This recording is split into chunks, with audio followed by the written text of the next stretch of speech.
Hello everyone and welcome back to my channel. So आज हम पढ़ेंगे मैथ्स की first second third fourth fifth पाँचों की पाँचों यूनिट एक वन शॉट के अंदर फर्स्ट ईयर के डीएलएड की।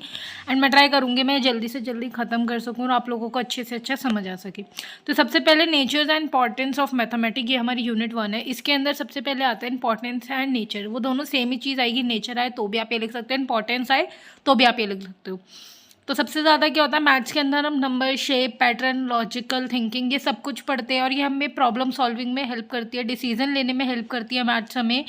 और हमारी यूज्ड होती है डेली लाइफ में, जैसे कि कुकिंग के अंदर कितना नमक डालना है, कितना पानी डालना है, ट्रैवल के अंदर कितना चलना है, कितना किलोमीटर का है, बेकिंग एक्सेट्रा, शॉपिंग, इन सब में हमारे को हेल्प करती है, डेवलप करती है हमारी रीजनिंग एंड एक सेकेंड रीजनिंग और डेवलपमेंट करती है, हमारी क्रिएटिविटी बढ़ाती है। फिर आता है एस्पेक्ट्स ऑफ मैथमेटिक नॉलेज, क्या क्या है उसके।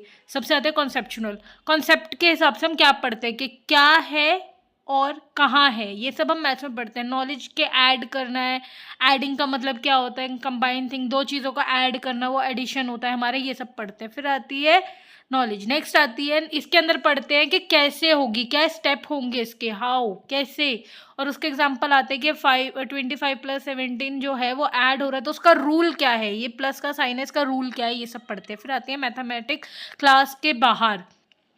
तो ये होता है मैथमेटिक हमारी डेली लाइफ में यूज़ होती है, शॉपिंग में, टेक्नोलॉजी में, स्पोर्ट्स में, नेचर में, ये सब कुछ होती है। और इसमें हम कंस्ट्रक्ट करते हैं मेडिसिन, बेकिंग के क्या है, आपकी फील्ड क्या है, आप किस तरीके से कौन सी चीज़ कर सकते हो, मेडिसिन कैसे बनेगी, कैसे नहीं बनेगी, क्या होगा, ये सब हेल्प करती है हमारी लॉजिकल थिंकिंग के लिए और डेली लाइफ की प्रॉब्लम सॉल्व करने के लिए। नेक्स्ट आती है स्ट्रक्चरल, स्ट्रक्चर ऑफ मैथमेटिक्स। तो सबसे पहले आती है टर्मोलॉजी।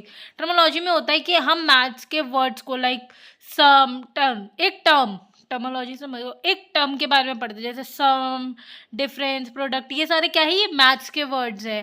फिर आते हैं सिंबल यूज्ड करना, एक्सेट्रा, प्लस, माइनस, डिवाइड, ये सारे क्या है, हमारे सिंबल्स है।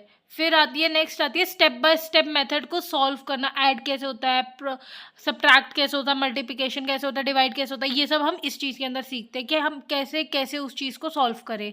नेक्स्ट आती है लैंग्वेज क्या है मैथमेटिक की। तो सबको पता है लैंग्वेज क्या है, जिसमें हम वर्ड्स यूज़ करते हैं, नंबर्स यूज़ करते हैं, सिम्बल्स यूज़ करते हैं और हम किसी भी लैंग्वेज के थ्रू इस कॉन्सेप्ट को समझ पाते हैं। जैसे 2 + 3 5 मीन क्या है, दो नंबरों को ऐड कर। अगर मैं आपको बोलूँ कि 2 + 3 5 तो आपको समझ आ जाएगा साफ साफ कि ये मैथ्स की लैंग्वेज है, ये मैम ने मैथ्स के उसमें कहा है। नेक्स्ट आता है importance and objective of mathematic. तो एलिमेंट्री लेवल पे आप मैथमेटिक के ऑब्जेक्टिव क्या है, इंपॉर्टेंस क्या है, तो उसके अंदर क्या होती है, बच्चों की लॉजिकल थिंकिंग को बढ़ाता है, प्रॉब्लम सॉल्विंग को इंक्रीज करता है, डेवलप करता है, हेल्प करता है डेली लाइफ एक्टिविटी को। बच्चों को पता चल जाता है किस टाइम क्या टाइम हो रहा है, कैसे हो रहा है, ये सब कुछ बता देता है, बिल्ड कर देता है बच्चों का हायर क्लास के लिए। कहते हैं ना पहले कॉन्सेप्ट बेसिक हो अच्छी तो बच्चे ज़्यादा अच्छे से पढ़ पाते हैं, तो वो सब चीज़ें करता है, इंकरेज करता है क्रिएटिविटी और इन सब चीज़ों को। नेक्स्ट आती है हमारी यूनिट 2। यूनिट 2 के अंदर आती है हमारी कॉन्सेप्ट्स ऑफ नंबर। नंबर के बारे में पढ़ेंगे इसके अंदर हम सब कुछ। तो नंबर्स क्या होते हैं, यूज्ड कहाँ पे होते हैं, काउंटिंग में या मेजरिंग थिंग में। कहते हैं ना कोई चीज़ मेजर करनी हो तो नंबर यूज होते हैं, या फिर हमारे काउंटिंग में, एग्जाम्पल 1 2 3, और आपको पता है नंबर्स होते हैं क्या है, बताने की जरूरत नहीं है। नेक्स्ट आता है काउंटिंग। काउंटिंग होता है कि कितने ऑब्जेक्ट्स हैं वहाँ पे, क्या कितनी चीज़ें हैं। हम कभी कभी कहते हैं ना कि बच्चे काउंट करो कितने बच्चे आए हैं आज क्लास में, तो क्या है वो काउंटिंग है। फिंगर को काउंट करना, पेंसिल को काउंट करना, ये सारे एग्जाम्पल्स हैं। अगर आप लोग एग्जाम्पल्स के साथ इन चीज़ों को लिख के आओगे तो आपको ज़्यादा अच्छे नंबर मिलेंगे, कि आप हर चीज़ का एग्जाम्पल दे दोगे उसके साथ साथ, तो नंबर ज़्यादा अच्छे से मिल पाते हैं। नेक्स्ट आता है प्लेस वैल्यू, कि आप कौन सी वैल्यू को किस नंबर पे प्लेस कर रहे हो, 100, 10, 1, इन सबको कैसे कर रहे हो। एग्जाम्पल आपको नीचे दिया हुआ है, वो देख लेना एक बार, 352 का, वो आप एक बार देख लेना। नेक्स्ट आता है एडिशन, सब्सट्रैक्शन। अर्थमेटिक क्या होती है हमारी, अर्थमेटिक से समझो, एडिशन, सब्सट्रैक्शन, मल्टीप्लिकेशन और डिवीजन, ये चार मेन चीज़ें होती है और यही सब हमारी क्या होती है, अर्थमेटिक। ये क्वेश्चन आ सकता है, ये पिछले साल आया था अर्थमेटिक का। फ्रैक्शन क्या क्या होते हैं, फ्रैक्शन हमारा होता है किसी भी पूरी एक चीज़ का पार्ट, एक पार्ट हो सकता है वो 1/2 हो या फिर कुछ भी हो सकता है, वो समझ रहे हो। उसका एग्जांपल मैंने नीचे दिया है। डेसिमल भी यही होता है कि एक चीज़ का पार्ट, होल ऑफ डॉट, समझ आ रहे हो। डॉट जो होती है हमारी, वो हमारी डेसिमल होती है, डेसिमल्स भी होती है। स्पेस एंड शेप्स क्या होती है, स्पेस सबको पता होगा। स्पेस सबसे पहले हम शेप्स पढ़ते हैं। ज्योमेट्रिकल शेप दो तरह की होती है, 2D और 3D। 2D सबने पढ़ी होगी, बचपन से पढ़ते आ रहे हो, और 3D अब आप लोगों को पता चल गई होगी, क्यूब, सिलेंडर, जो हमारे को अच्छे मतलब 3D में दिखे। 2D और 3D दो तरह की होती है। फिर आती है construction of through paper folding. Paper की फोल्डिंग की उससे हम क्या क्या शेप्स बना सकते हैं। तो पेपर फोल्डिंग से क्या होता है, हमारे को एक शेप मिल जाती है, ठीक है। उसके अंदर क्या होगा, एग्जाम्पल होगा fold a paper into a triangle. Triangle के उसमें आपने एक शेप करी तो क्या हो गया, हमारी 3D शेप बन गई, वो हमारी 3D शेप होती है। नेक्स्ट आएगा हमारा सिमेट्री। सिमेट्री क्या होती है, किसी भी चीज़ को इक्वल पार्ट्स में, दो पार्ट्स में बांटना। किसी भी एक चीज़ को इक्वली दो पार्ट्स में बांटना। जैसे एक बटरफ्लाई जिसके विंग्स थे, तो उसको हमने क्या करा, बीच में से काट दिया, तो वो सेम डिफरेंस, दोनों का सेम डिफरेंस होगा। नेक्स्ट आता है हमारा, एक सेकेंड बच्चों, नेक्स्ट आता है हमारा पैटर्न। पैटर्न क्या होता है, किसी भी एक शेप को या फिर किसी भी एक चीज़ को कंटिन्यूसली रिपीट करना बिना किसी गैप के। आप लोगों के घर में फ्लोर टाइल्स लगी होगी या आप लोगों के घर पे होगी, तो आपने देखना उन सबका पैटर्न सेम होगा, ठीक है। तो वो होती है हमारी पैटर्न। फिर आती है मेजरमेंट।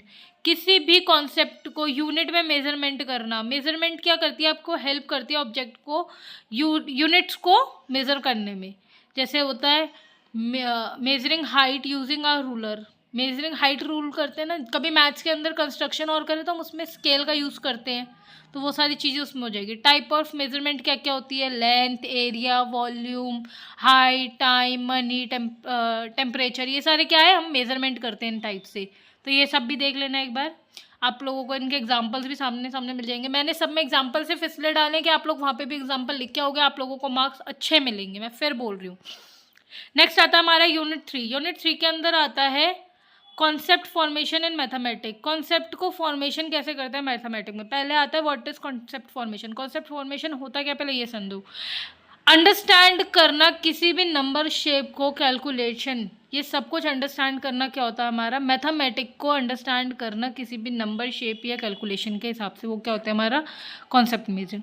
फिर आता है वाई इट इज़ इम्पॉर्टेंट। क्यों इंपॉर्टेंट है, हेल्प करता है बच्चों की मैथ्स में, रियल लाइफ मैथ्स में। बच्चों को हमने बोला कि जाओ चीज़ लेके आओ, उसको मैंने 10 रुपये दिए और 5 रुपये की चीज़ लानी, तो वो वहाँ पर क्या करेगा, मैथमेटिक यूज़ करेगा, कॉन्सेप्ट यूज़ करेगा, मैथ्स को बनाना सीखेगा।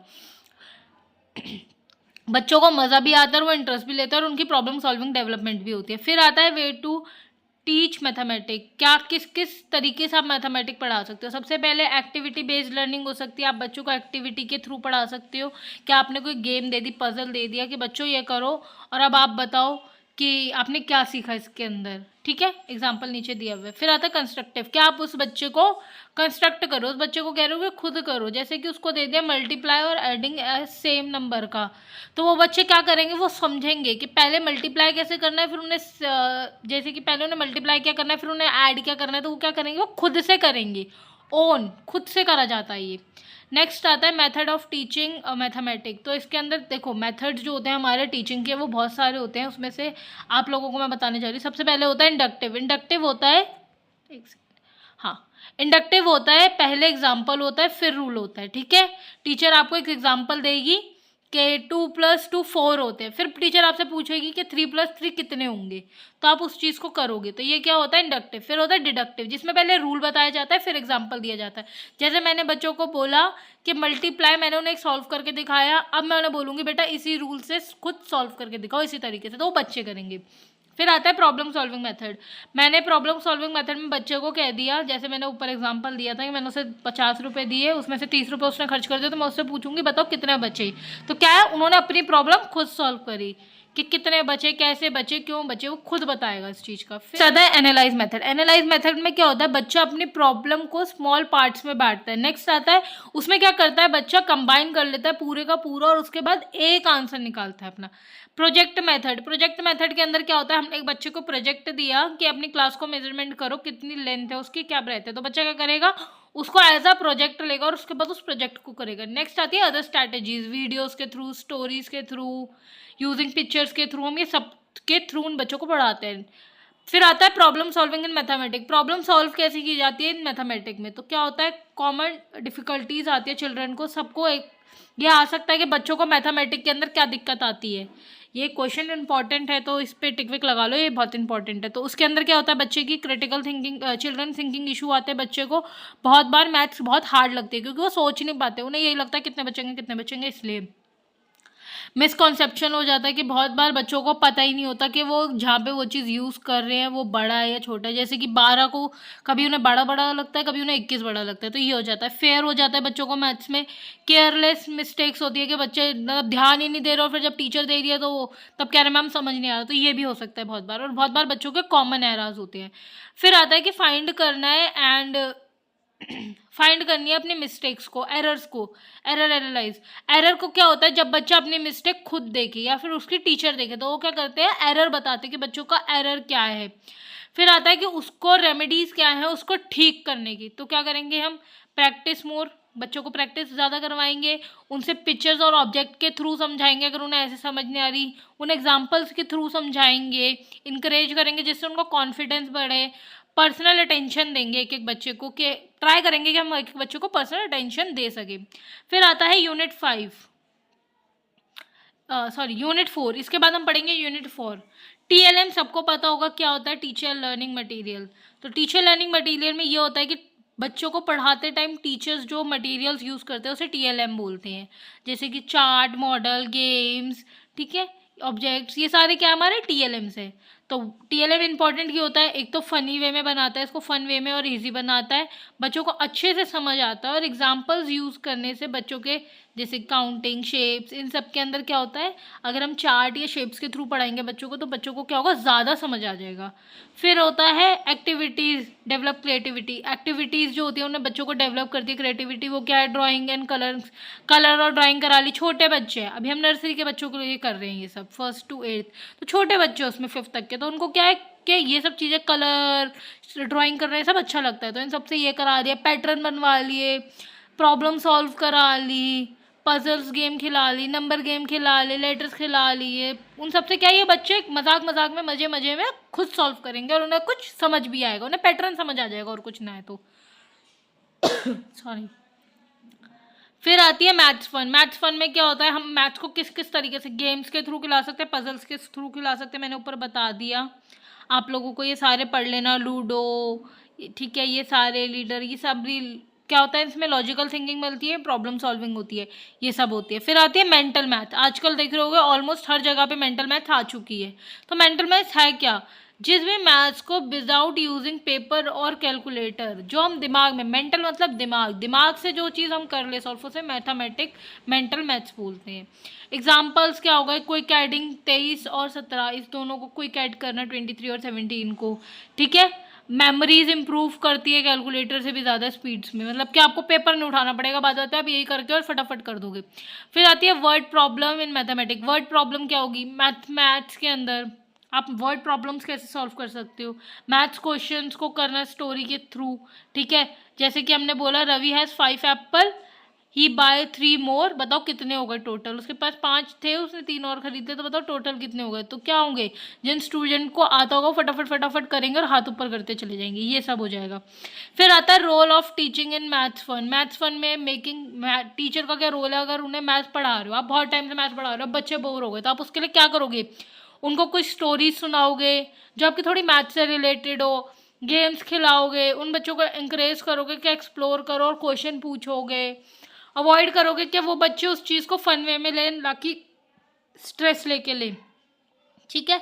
एफर्ट्स बच्चे क्रिएटिव करे, सॉल्व करे खुद ही। फिर आती है हमारी यूनिट 5। मैक्रो लेसन होते हैं, जो छोटे लेसन होते हैं, लेसन प्लान्स हमारे जो छोटे होते हैं वो 15 से 20 मिनट के लिए होती है। इसका इंपॉर्टेंस यही है, टीचर को हेल्प करता है स्टेप बाय स्टेप कैसे करना है, और बच्चों को क्लियर करता है, एडिशन, सब्ट्रैक्शन, टू डिजिट्स, ये सारे हम करवा सकते हैं। लेसन प्लान मैं ऐड कर दूंगी नीचे डिस्क्रिप्शन में, जाके आप लोग वो देख लीजिएगा, आपको समझ आ जाएगा कैसे बनेंगे, आप लोगों को फिर दिक्कत नहीं होगी। पूरा मैं लेसन प्लान का पूरा वो डाल दूंगी, एक लेसन प्लान, आप नीचे जाके देखेंगे आपको सब कुछ समझ आ जाएगा। फिर आता है टीचिंग। इंक्लूसिव क्लासरूम्स क्या होता है, सबसे पहले inclusive classroom, a classroom where all student learn together including with the special needs. Special need वाले बच्चे भी जो होते हैं वो भी अगर आपकी क्लास में बैठे हैं और वो सेम आपके जैसा पढ़ रहे हैं, तो ये हमारी होती है इंक्लूसिव क्लासरूम। तो हाँ, हम उस क्लासरूम में बच्चों को कैसे पढ़ाएंगे? हम गेम्स यूज़ कर सकते हैं, different method, games, story telling, visual aids. उससे क्या होगा, उन बच्चों को इंटरेस्ट आएगा, वो भी आप लोगों की तरह नॉर्मल बच्चों की तरह समझेंगे अपने आप को। ठीक है, उन बच्चों की एक्स्ट्रा हेल्प कर सकते हैं, उनको जाके मतलब हेल्प कर सकते हैं, इंकरेज कर सकते हैं उन बच्चों को। फिर आता है importance of practice in mathematics. Practice करना इंपॉर्टेंट क्यों है? कहते हैं ना, प्रैक्टिस जितनी करोगे उतना अच्छा होगा। क्यों इंपॉर्टेंट है? बच्चों को हेल्प करता है, कॉन्सेप्ट जल्दी समझने में स्पीड बढ़ाता है, उनकी प्रॉब्लम सॉल्विंग जल्दी करता है। मैथमेटिक कॉन्फिडेंस, एक बार नहीं आएगा, दो बार नहीं आएगा, जब तीसरी बार आता है तो बच्चों को कॉन्फिडेंस अपने आप बढ़ जाता है। वे टू प्रैक्टिस, कैसे कैसे कर सकते हो? डेली मैथ्स को सॉल्व करो, मैथ्स की गेम्स खेलो, ठीक है, मैथ्स की एक्सरसाइज करो रेगुलर। फिर आता है सीसीई। सीसीई सबको पता है क्या होता होगा, मैंने इंग्लिश में भी बताया था, मैं मैथ्स में बता रही हूँ। सीसीई में हम लोग क्या करते हैं, कंटिन्यूसली कॉन्प्रिहेंसिव इवैल्यूएशन, ये चीज़ चलती है। सीसी में क्या होता है, a method to check student progress. Progress check होता है रेगुलरली, रेगुलर बेस पे प्रोग्रेस चेक होता है। सिर्फ एग्जाम में नहीं होता है, इसमें सारे चीज़ों पे देखा जाता है आपका। सीसी में आपके सारे डेवलपमेंट देखते हैं, फिजिकल, सोशल, इमोशनल, सारे डेवलपमेंट चेक्स होते हैं। ठीक है, सीसी डन कैसे होता है, रेगुलर टेस्ट लेके, क्विज लेके, ग्रुप एक्टिविटी से, प्रोजेक्ट से, ऑब्जर्वेशन से, स्टूडेंट क्लासरूम परफॉर्मेंस कैसा है बच्चों का, ये देख के। फिर आता है achievement test and diagnostic test. Diagnostic test होता है जहाँ पे हम बच्चे की वीकनेस चेक करते हैं कि वीक कौन सा एरिया है बच्चों का, और उसके अंदर हम उन बच्चों को ज़्यादा हेल्प कर पाते हैं। और अचीवमेंट टेस्ट होता है जिसके अंदर हम ये चेक करते हैं कि बच्चे ने क्या लर्न करा, और उसके बाद टीचर्स उन लोगों को एंड तक देखती है कि बच्चा क्या क्या सीखा। ठीक है, यहाँ पे हमारी ये पूरी यूनिट ख़त्म होती है गाइस। प्लीज़ लाइक कर दो, सब्सक्राइब कर दो, शेयर कर दो, एंड चैनल को फटाफट फटाफट सब में शेयर करके लाइक बढ़ा दो और सब्सक्राइबर बढ़ा दो। Thank you.